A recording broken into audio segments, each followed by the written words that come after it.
See, what I have here is two parallel conducting plates.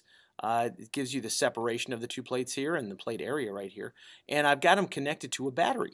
This is just the most simple capacitor you can get. You'll notice that when I turn up the voltage here, turning it to a positive voltage, positive charge migrates onto this plate, but where did that charge all come from? It had to be drawn off of this plate, and that's why there's negative charges right here.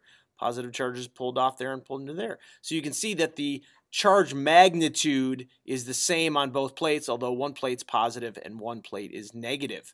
I can also, if you want, on this type of capacitor, you can just reverse the polarity. I'll just flip the battery upside down, and you notice I can have positive charge on this plate and negative charge on this plate in the same way.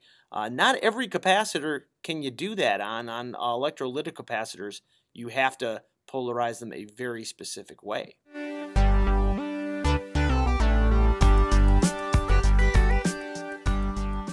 A capacitor is similar to a battery in that both store electrical energy, but a capacitor is a much simpler device that can't produce new electrons. It only stores them. However, capacitors can do things a battery can't, as we will show here. For the purposes of this animation, we'll focus on different parts of the current propagating through the wires at different times. When we close the switch, electricity immediately runs throughout the circuit.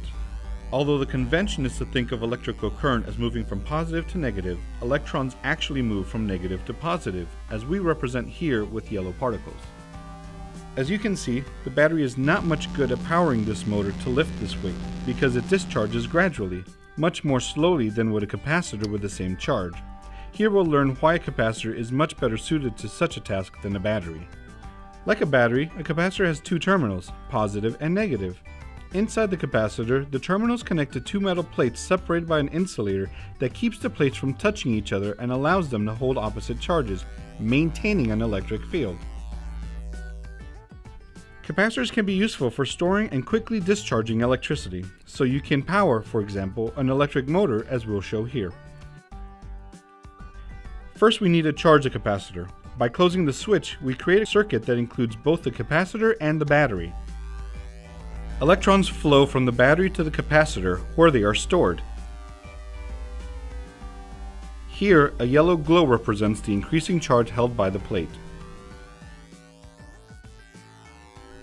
For every electron gained by that negative plate, an electron is lost by the positive plate, maintaining the capacitor in equilibrium. Here, the red glow represents the positive charge held by the plate that increases with each parting electron.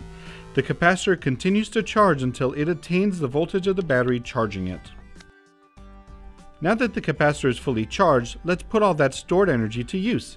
By connecting it to a new circuit, we can power a small motor. This electrical current powers the pulley to lift the weight until the charge dissipates.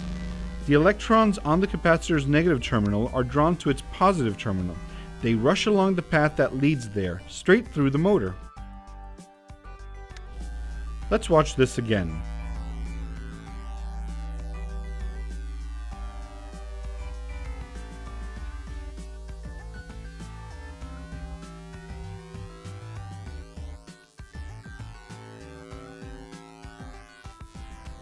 Even though the battery and the capacitor attempted this task with the same amount of charge, only the capacitor successfully powers the motor lifting the weight, because it discharges much more quickly. This feature makes capacitors useful for powering things that need a quick surge of energy, such as flash bulbs and cameras, and starter motors and audio amplifiers in your car.